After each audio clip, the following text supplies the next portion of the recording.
नमस्कार मैत्रिणींनो, आज आपण पिठलं बनवणार आहोत. असं मस्त झणझणीत पिठलं बनवायचं आहे. तर इथं मीठ, मिरची, लसूण, कांदा आणि बेसन पीठ घेतलेलं आहे. आपल्याला असं बेसन बनवायचं आहे. आता आपण मिरची, लसूण आणि मीठ मिक्सरला वाटून घेऊया. मिक्सरला आपण मिरची, लसूण आणि मीठ वाटून घेतलेलं आहे. तर गॅसवर एक पॅन ठेवलेला आहे. त्यामध्ये आपण तेल टाकून घेऊया.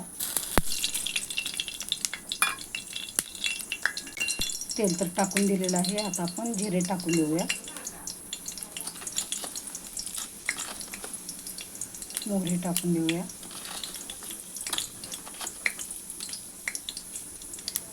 आपण लगेचच कांदा टाकून देणार आहोत. कांदा पण चांगला आपल्याला परतून घ्यायचा आहे.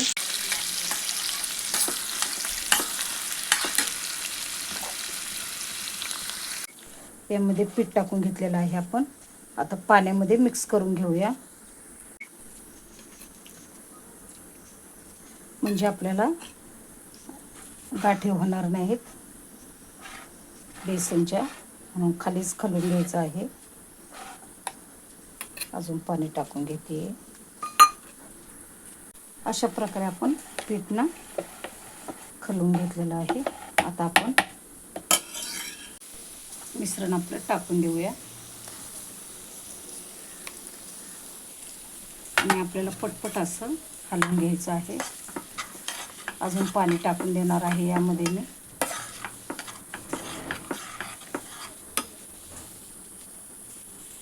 अशा प्रकारे आपण अजून पाणी टाकून दिलेलं आहे. अजून पाणी टाकून देते.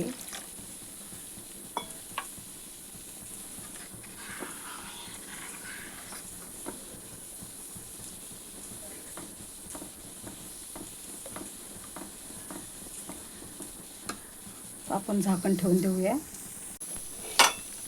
झाकण ठेवून देणार आहोत. बघूया आपलं पिठलं.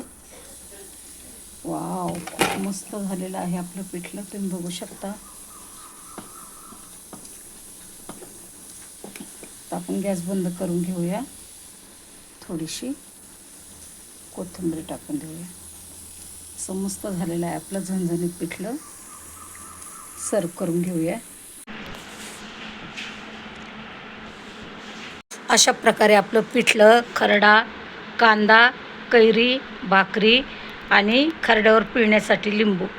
कसं वाटलं तुम्हाला माझं बेसन पिठलं? आवडल्यास नक्की लाईक करा, कमेंट्स करा, व्हिडिओ बघत राहा. मस्त झालेलं आहे आपलं पिठलं.